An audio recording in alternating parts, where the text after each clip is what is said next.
A Babar Azam fans and Bishop ने अभी बाबर आजम को ट्रोल किया है कमेंट्री बॉक्स में बैठ के। हाँ, बाबर आजम की कप्तानी को भाई क्रिटिसाइज किया है कि बाबर आजम गंदी कप्तानी कर रहा है। बिशप पाकिस्तान के कप्तान बाबर आजम पे गुस्सा हो गए। क्यों हो गए मैं आपको बताता हूँ। आप देख रहे हो मोहम्मद अली भी बाबर से बातें कर रहे। हुआ क्या कि देखिए, इस टेस्ट मैच के स्टार्ट के अंदर पाकिस्तानी बॉलर्स को एक्सपोज करके रख दिया वेस्ट इंडीज ने।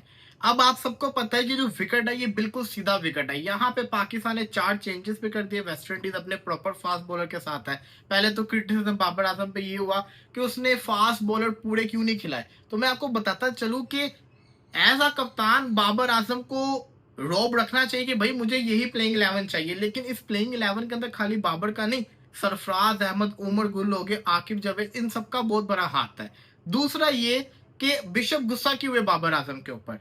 बिशप कहते हैं कि अगेन टू स्लिप्स, तीसरी दफा बॉल मिस हो गया है। क्यों जिसको कहते हैं पाकिस्तान इतना डिफेंसिव हुआ है, क्यों पाकिस्तान अटैक नहीं कर रहा।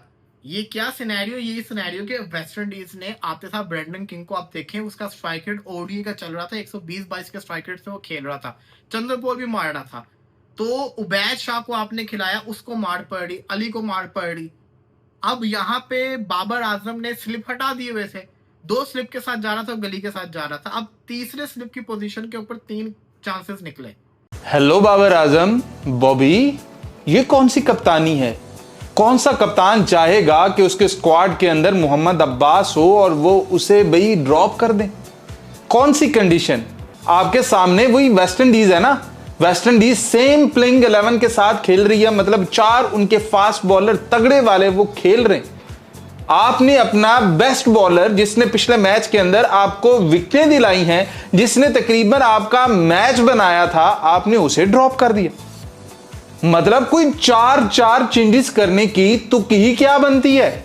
मतलब हमें सुनने में आया था कि ये सारी जिम्मेदारी अब बाबर आजम के हवाले है कि बाबर जो चाहे, जैसे चाहे, जो उसने प्लेइंग 11 बनानी है, ये बाबर आजम की मर्जी से होगी। स्लिपें क्यों नहीं ली गई? सो स्लिप्स लेनी चाहिए थी और अटैकिंग फील्ड करनी चाहिए थी। But you know again we all know Babar Azam, right? वो एक रन ऑफ द मिल चीज करता है और वो कर ही जाता है, उससे हटता नहीं। तो बिशप को गुस्सा चढ़ गया।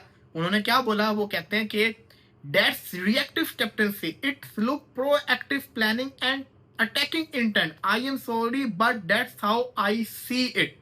जब जिसको कहते हैं ना चांसेस मिस हो रहे थे, लेकिन एट द एंड शुक्र हमारी किस्मत अच्छी है कि मोहम्मद अली को चंदन पॉल का ही विकेट मिल गया। वो भी बड़ा शानदार कैच जिसको कहता है ना हो गया। लेकिन यहाँ पे देखिए, बात बताऊं क्या, मैं एक चीज हमेशा कहता हूँ, टेस्ट मैच के अंदर पहले दिन के ऊपर जिसको कहते हैं ना हमें फैसले नहीं करने चाहिए, और पहले दिन के पहले 10 ओवर के अंदर भी हमें फैसले नहीं करने चाहिए। वेस्ट इंडीज अटैकिंग खेल रहा था, ये मजबूरी बन गई थी कि वहां से फील्ड को थोड़ा खोला जाए, चौकों को रोका जाए।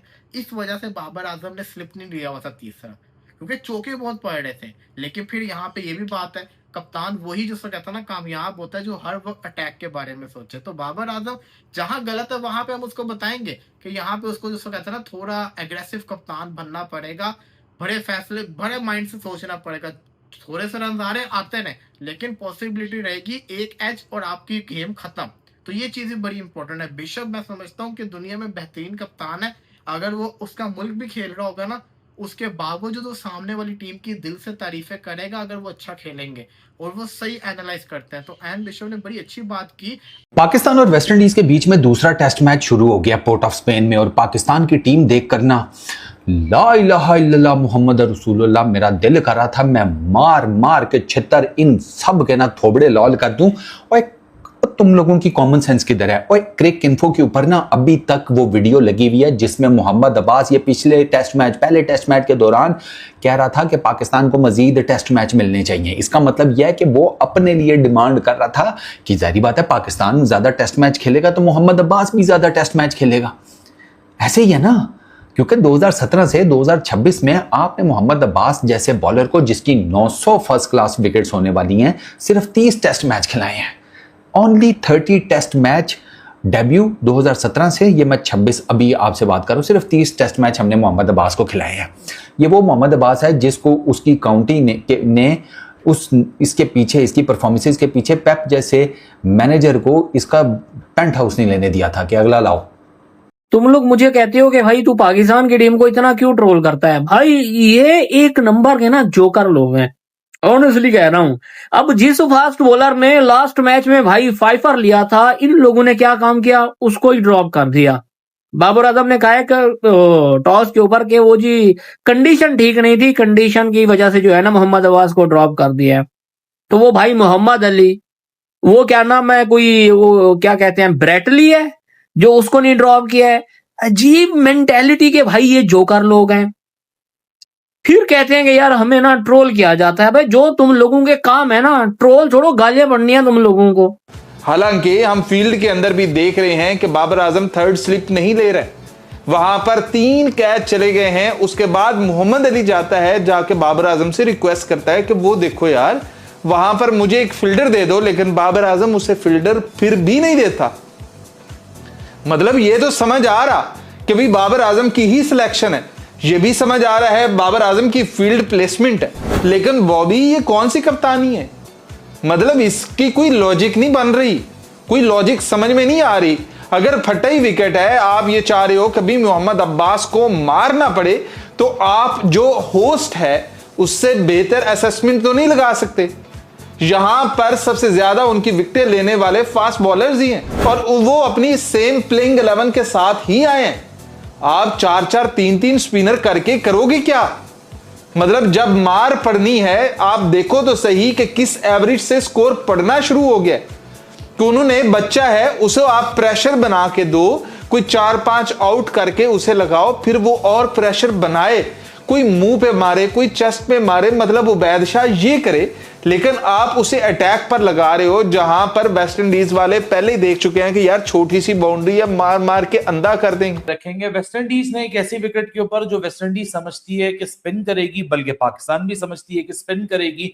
पाकिस्तान ने एक एब्सोल्यूट शॉकर पुल अप कर लिया या हम सब के ऊपर। हम सब समझ रहे थे कि चेंजेस तो होंगी, हमको बैटिंग में भी चेंजेस समझ आ रही थी, बैटिंग में भी बाय द वे एक सरप्राइज है, बॉलिंग में तो ऐसा सरप्राइज है कि बाबर आजम जो अपनी 150, आज बाबर आजम पाकिस्तान के लिए शायद तीसरे कप्तान बन गए जो 150वें इंटरनेशनल मैच में पाकिस्तान की कप्तानी कर रहे हैं। वो एक अलग बात है कि 3 टुकड़ों में कप्तानी की है। पहला स्टंट उन्होंने रिजाइन किया, दूसरे स्टंट के बाद वो 16वीं रैंक यूएसए से हारे, तीसरी स्टंट का आगाज वेस्ट इंडीज से हार के हुआ, और आज जब 3-4 दिन के गैप के बाद सरफराज और बाबर आजम सर जोड़कर बड़ी इन्होंने कोशिश की, बड़ी मीटिंग्स हुई लास्ट गेम के बाद। हालांकि भंडा हमारी बैटिंग का था। पाकिस्तान पहली इनिंग्स में 7 विकेटें 38 रन पे कोलैप्स करके चला गया था। पाकिस्तान दूसरी इनिंग्स के अंदर भी दे were literally in a position जहां 100 रन भी होना इम्पॉसिबल हो गए थे। पाकिस्तान जो पहला टेस्ट मैच है ना, वो अपनी बॉलिंग की वजह से नहीं हारा था। पाकिस्तान जो पहला टेस्ट मैच है वो अपनी बैटिंग की वजह से हारा था। मैं पहले वो फैक्ट्स और जो रियलिटी है ना उसको रजिस्टर कर दूं, फिर उन चीजों पे आते हैं जो एक्चुअल कंप्लेन है। क्योंकि भाई फिर इनके फैन आएंगे और बोलेंगे हमारा कप्तान तो दुनिया का क्या, यूनिवर्स का वो कप्तान कि आज तक तो कप्तानी की जो पीएचडीज होती हैं वो बाबर आजम से दिलवानी चाहिए। तो भाई ये तो 3-4 दिन में फिर जो शुरुआत की, फिर भंडारी पन्ने इन्होंने करना शुरू कर दिया। इयन बिशप की भी चीखें निकल गई। वो भी कह रहा है शुरू के 7 ओवर चल रहे हैं, आधा घंटा हुआ है, अभी तो आधा घंटा भी पूरा नहीं हुआ, इस विकेट के ऊपर तुमने 2 स्लिप और 1 गली ली हुई है, यहां 3 एजेस स्लिप से चली गई हैं, लेकिन तुम लोगों का जो कप्तान है वो बिल्कुल भाई साहब खामोशी से खड़ा, उसको समझ ही नहीं आ रही कि मैं स्लिप एक्सटेंड कर दूं। वो जब तक मोहम्मद अली ने जाके उसके हाथ पांव नहीं जोड़े बाबर के, खुदा के वास्ते बाबर भाई स्लिप। तो इयन बिशप, अब यार तो इयन बिशप को क्रिकेट का नहीं पता है। इयन बिशप का भी मुझे लगता है यूट्यूब चैनल है, उसको भी मेरे ख्याल से कहीं ना कहीं के व्यूअर्स आई होंगे, इस वजह से वो ये बातें कर रहा है, बाबर की बुराई कर रहा है। मुझे लगता है शाहीन शाह अफरीदी गैंग ज्वाइन कर लिया है इयन बिशप ने, इस वजह, वो फास्ट बॉलर था ना, वो फास्ट बॉलर्स का गैंग उसने ज्वाइन कर लिया, तभी वो बाबर की बुराइयां कर रहा है। मतलब यार अकल को हाथ मारो। आप मोहम्मद अब्बास जैसे बॉलर को, आज आपको समझ आया होगा कि मोहम्मद अब्बास को ड्रॉप तो आज किया ही किया, इसके ऊपर दुनिया चीखें मार रही है। लेकिन इतनी हैरान होने की क्या बात है मोहम्मद अब्बास के ऊपर आप लोगों को कि मोहम्मद अब्बास ड्रॉप हो गए, खुर्रम शहजाद ड्रॉप हो गए। चलो ये तो समझ आता है कि दोनों का ड्रॉप होना बनता था, दोनों में से किसी एक ना एक का ड्रॉप होना बनता था। मोहम्मद अली का यहाँ खेलना बनता था, माजरत के साथ हमें भी पता है कि मोहम्मद अली बाबर बड़ा पसंद करते हैं उनको, उनकी कप्तानी में उन्होंने डेब्यू किया और वो अब्बास से थोड़ी सी ही स्पेस उनकी ज्यादा है। लेकिन मैं मोहम्मद अली की बुराई नहीं कर रहा भाई, खुदा ना खास्ता, मोहम्मद अली वाकई बहुत अच्छी उन्होंने बॉलिंग की थी पिछले टेस्ट मैच में। ये बाय द वे वही मोहम्मद अली हैं जिन्होंने 93 फॉर 7 करवा दिया था